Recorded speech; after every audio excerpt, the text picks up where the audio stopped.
Hello everyone, back to today's first video. We're going to have a look at some more summer analogues for today's first video. So this is part 4 of the wettest summer 2018 analogues. It's all building up to the summer forecast, which is going to be released at the end of May. I think we've got Sunday the 27th of May penciled in for being the day that we're going to release the summer forecast. So all of these analogues updates are building up the picture to go alongside the season model roundups. And eventually we are going to get to the end of May and we're going to issue the wettest summer 2018 forecast, which is less than 2 months away now.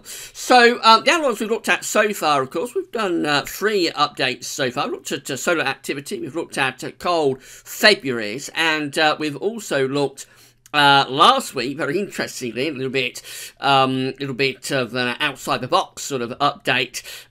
Last week, we had a look at Easter Sundays, or Easter days, that were falling on the 1st of April. So that was a little bit different, something that we haven't done before, but it seemed to go down quite well, and it did generate quite a bit of interest. There are a few people that question whether that was a serious update, whether it was an April Fool. It was a serious update, and it will be placed at the end of this, when we come to bring it all together.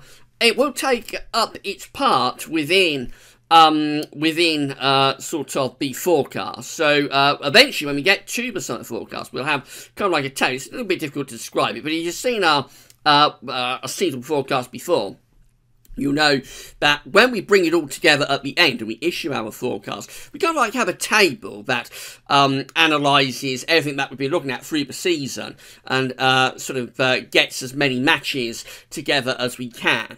So the update we did last week for Easter days that fall on the 1st of April, that will take up its place within that table. So it was a serious update. I know one or two of you did wonder whether we were sort of April fooling you, but no, that was a genuine update. It's very unusual, very outside the box type thinking, but it will make up part of the summer forecast when we come to release that forecast at the end of May.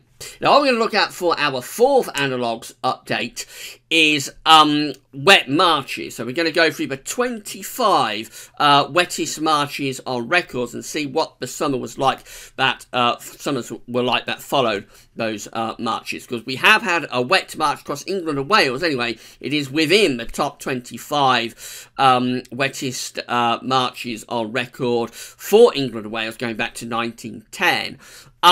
And it wasn't as wet as that for Scotland, but it was a pretty wet month for England and Wales. And it's actually the wettest march since 1981 for England and Wales. Well, again, those stats are going back to 1981. So I'm going to run you down the top 25 wettest marches on record for England and Wales, and we'll see what the summers were like that followed that. Just say that coming up later on today, we're going to have a Gazweb's Sunday round. So that's going to be your usual eclectic mix of this and that. The Solar Tracker has been updated by our good friend James Ackrill. So that will feature within the study roundup. We're also going to have a look at sea surface temperature anomalies. I've got news for ANSA. I've got news on the QBO. We'll have a look at weather next week, 10 days as well. So that's going to be a bit of a bumper issue coming up for you later on today around lunchtime or just after lunch. This is going to be quite a long video, so you can't watch it all in one go. Don't worry, it will be placed on the summer updates and forecast page later on today. There'll be a written post that goes with it as well, so you can come back and watch the video whenever you want, and also have a read about written posts. I normally get these videos onto the summer updates page around sort of 6-7 o'clock in the evening, so that will be up for you later on today. And I think that pretty much covers everything. Just to say that once again, as always, my analogues guru James has brought all of this together for me, so a big thank you to James Ackrill. I couldn't do these analogues updates without James' input, because I wouldn't have the time to go through all of the data and get all of the analogues together. So as ever, it's a joint effort, and a big thank you to James for being my ever faithful analogues guru.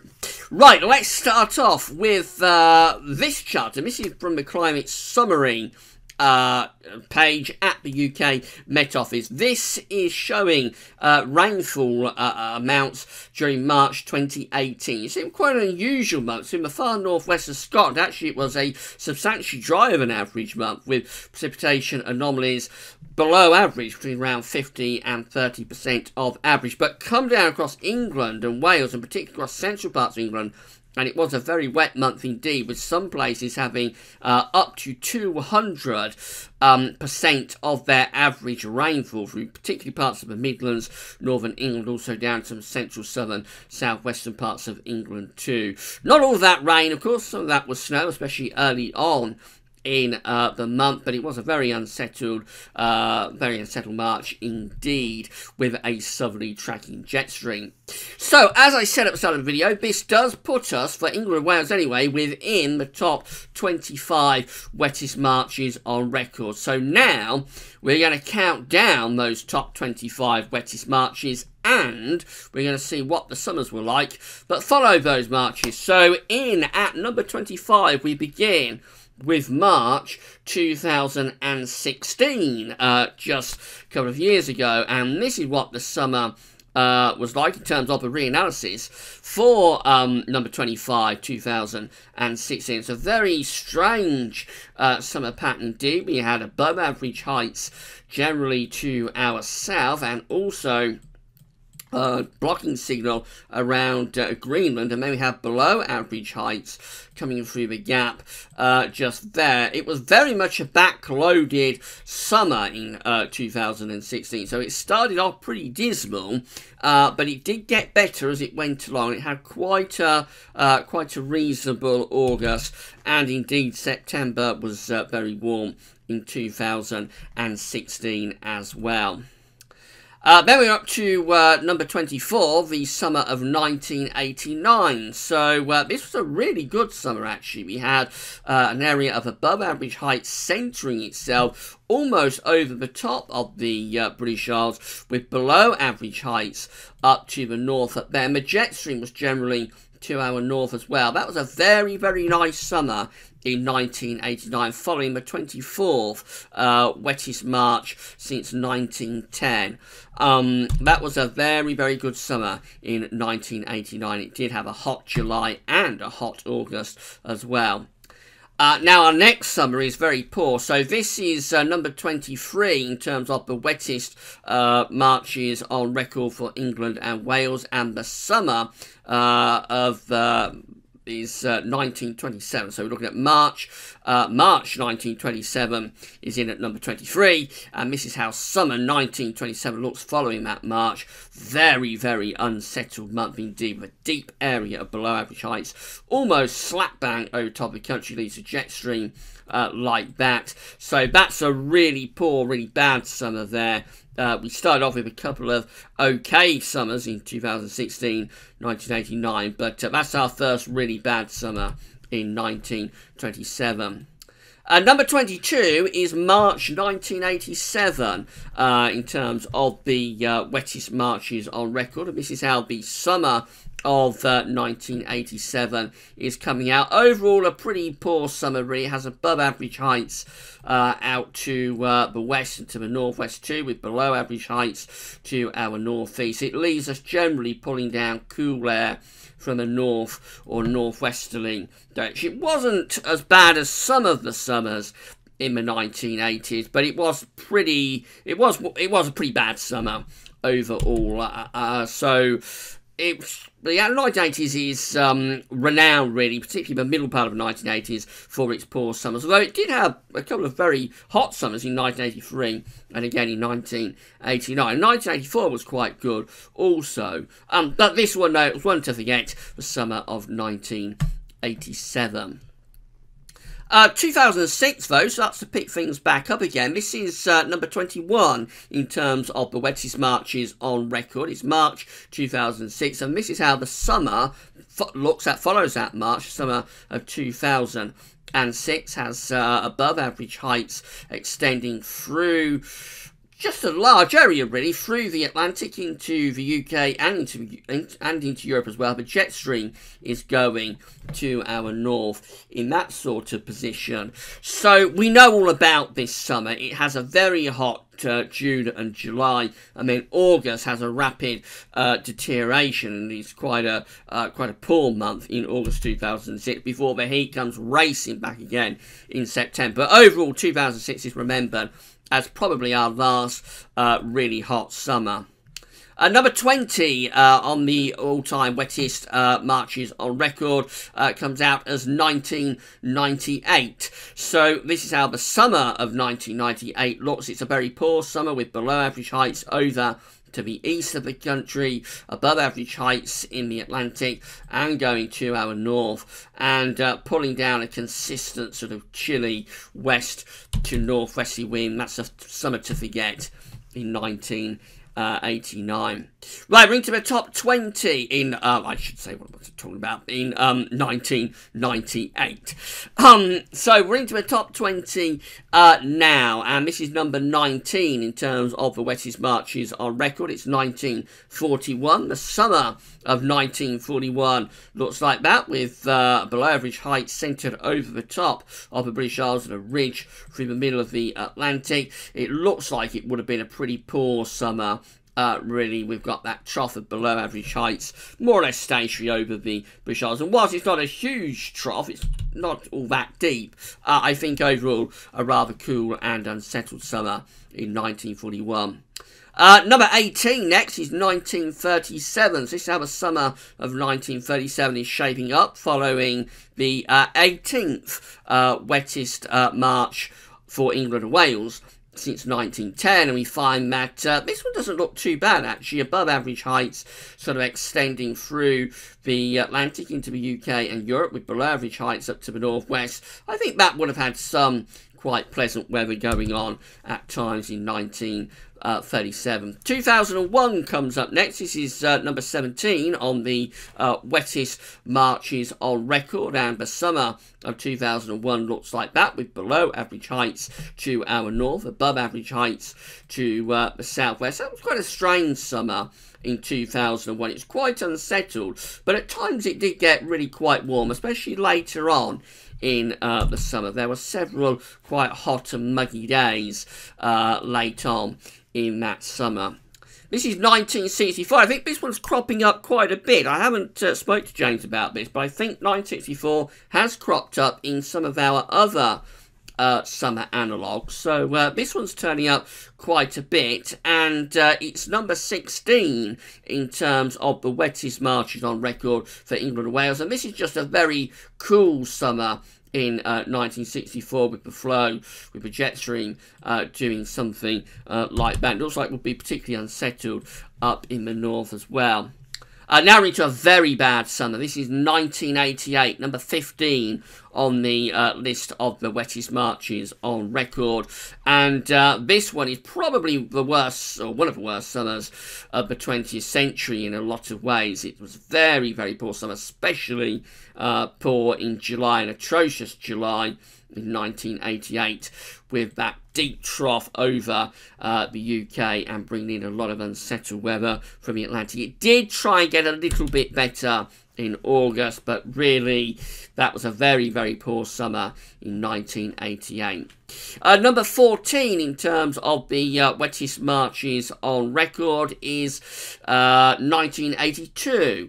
So this is rather a strange summer. It's quite an unsettled summer. We have below average heights to our west and southwest, and a bit of above average heights and maybe a little bit of a blocking signal up to the north, with the flow doing something like that. It was quite a warm summer, however, in 1982. It's almost forgotten, really, because of the much hotter summer that occurred the year after, in 1983. But it did have some warm weather at times in 1982, although it was always consistently quite unsettled. 1980 is featuring a lot in our top 25 wettest Marches, because we're up to number 13 now, the summer of 1980, and this was a very poor summer as well, with this deep area of below average heights over and to the east of the British Isles, and a blocking signal up there. The jet stream is down here. I think August was particularly bad in 1980, but overall it was a very poor summer, following the 13th wettest March on record for England and Wales, the summer of 1980. I've got another bad summer here in 1963. Again, I think this one is cropping up quite a bit within our analogues so far. So the summer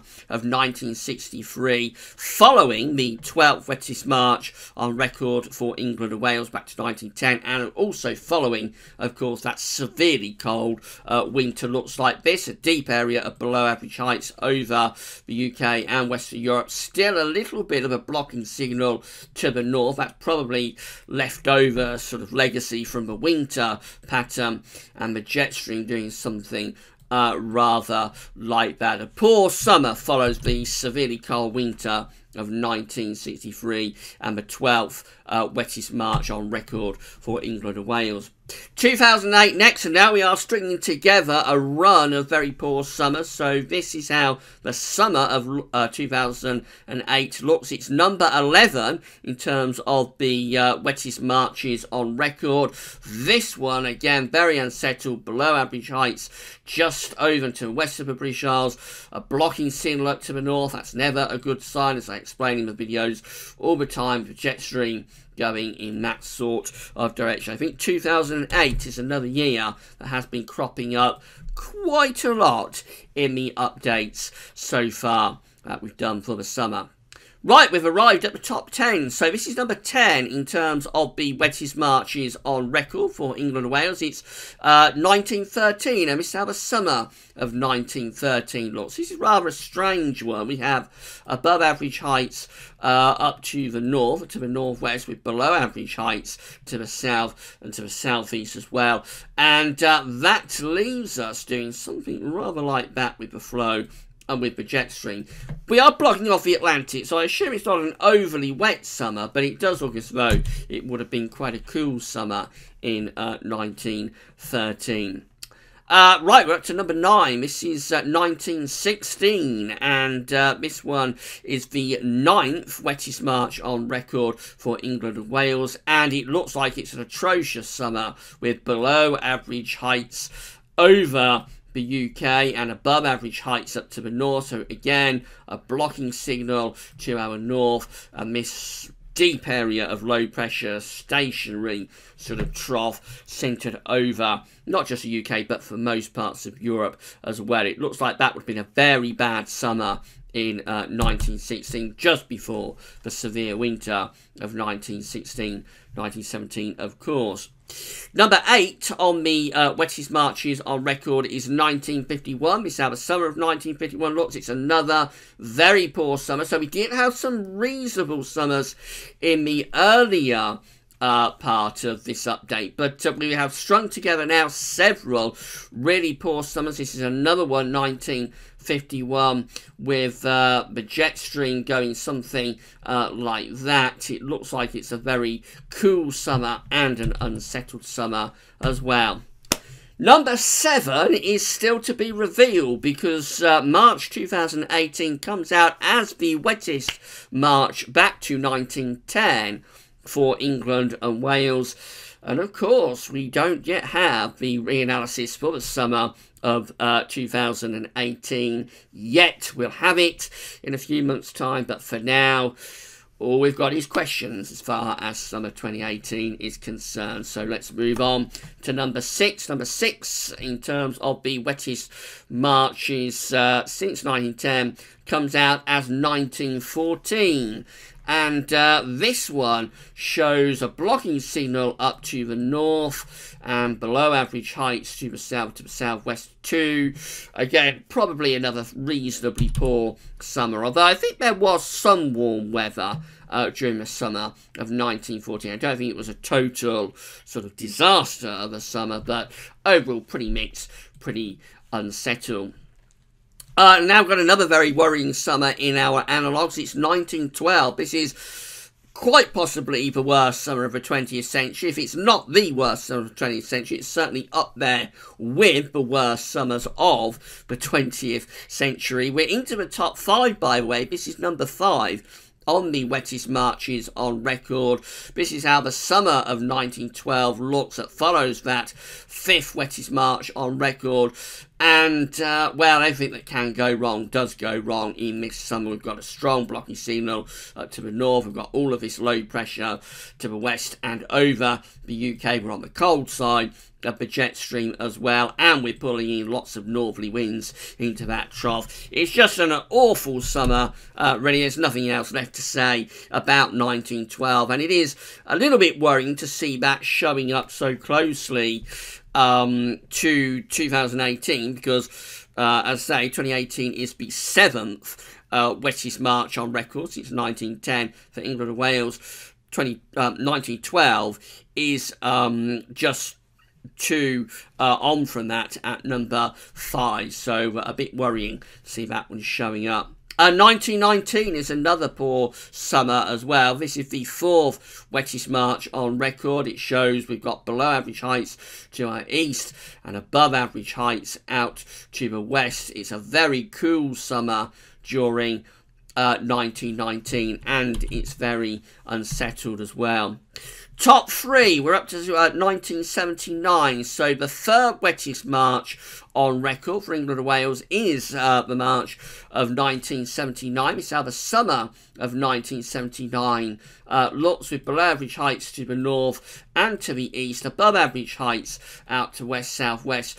We do something like that with the flow and with the jet stream. To be honest, it does have some warm weather during 1979, but overall, again, quite a poor summer, really, following along from that very cold winter of 78-79. 1981 comes up next, and this one has been showing up quite a bit in the analogues that we've done for the summer this year. It also featured quite a bit in the spring analogues as well, interestingly. So the 2nd wettest March on record since 1910 was March 1981. This is how the summer of 1981 lots, with above average heights to our west and below average heights to the east. I've talked about this in the analogues updates recently, but it's quite an unusual summer in that it's generally quite dry, but it's also a cool summer in 1981. And then this is the wettest March on record. It's 1947. So following the extraordinarily severely cold and snowy winter of 46-47, we have a very wet March in 1947, which of course combines with all of that snow melt. A lot of the precipitation in the early part of the month, by the way, was snow, so it wasn't only rain through this March that makes up the wettest March on record since 1910 for England and Wales. A lot of it also is snow, but the upshot is we finish up with a tremendous amount of flooding during March 1947. The summer of 1947, though, was a hot summer. So we bizarrely had that severely cold winter and all the flooding through the spring, but we come out with this pattern in the summer, which has below average heights out to our west, and this strong blocking signal up over Scandinavia, which means essentially we carry on with the pattern that we have through the winter, lots and lots of easterly winds, but of course in the summer those easterly winds are going to be hot, whereas in the winter the easterly winds will be severely cold. But a really bizarre year of weather in 1947 with that extraordinarily cold and snowy winter, and then we go into a really hot summer, particularly hot in August of 1947. Must have been a very, very strange year of weather to live through in 1947. So that's it. That is the wettest March on record back to 1910. It's 1947. The summer that follows it was actually quite hot. Let's start putting all of this together. So we'll start off with the top 20 wettest marches on record back to 1910 for England and Wales. We'll look at the Junes, what the Junes were like that followed those top 20 wettest marches. And overall for June, it is an unsettled signal. Let's change the colour. It's an unsettled signal for June, with below average heights over the UK and much of Western Europe too. We're placed on the cold, on the cool or cold side of the jet stream. It looks like it's quite a poor month in June. That's how July looks following the top 20 wettest marches, and again we find that we have a strongly unsettled signal with below average heights over the UK and much of Western Europe too. Above average heights in the Atlantic and to our north, we're placed on the cool side of the jet stream. And then this is how August looks for these top 20 wettest marches on record. When you combine them all together from number 20 to number 1, you come out with this deep area of below average heights, again parked almost over the top of the country with a blocking signal up to the north. So not very good signals there. This is how the summers look for these top 20 wettest marches on record. Very unsettled looking signal overall for these summers, with a strong signal for trophiness to be over the UK and Western Europe, blocking signal up to the north. Bear in mind that does mask a little bit of contrast. So for example, we have got 1947 in there, which is a very, very hot summer. It's a really good summer. And also within that Analogues package, we've got one or two other quite decent summers, although I am struggling at the moment to find them. But it's not a total disaster in terms of all of the summers. But when you combine them together, when you combine the 20 of them together, you obviously do come out overall expecting, not guaranteeing, because there are those exceptions like 1947, but you are expecting, when you combine all these summers, have quite a cool and unsettled pattern. And what about if we narrow this down to the top 10, because we know that March 2018 is actually within the top 10. So let's take out, if you like, let's cut them out, the first sort of 20, or the first 10, I should say, well, first 15, really, if we're looking at the top 25. So we've taken out the first 10 or 15, and now we're left with the final 10, because we know that March 2018 is placed at number 7 in the top 10 wettest marches on record since 1910. So when you do that, this is how June looks for those 10 years together. And again, it makes very little difference, really, actually. We've got a deep area of below average heights, almost centred over top of the country, with the jet stream in that sort of position during June. So it looks like a pretty unsettled pattern for June. July looks very bad. So again, deep area below average heights, not just over the UK, but to our south, with a strong blocking signal up to the northwest. That's very, very poor indeed, and we just do something like that with the flow and with the jet stream. And then August looks almost as bad, really, again with that deep area below average heights over the UK and Western Europe. A strong blocking signal going on up here. The jet stream is down there. So again, combining all of those top 10 years together, it does look pretty poor. The summers themselves, finally, if we just finish off with that, and the top 10 wettest marches on record for England and Wales back to 1910. The summers that follow them, if you put them all together, show that pattern with a deep area below average heights over UK and Western Europe, and a strong blocking signal up to the north.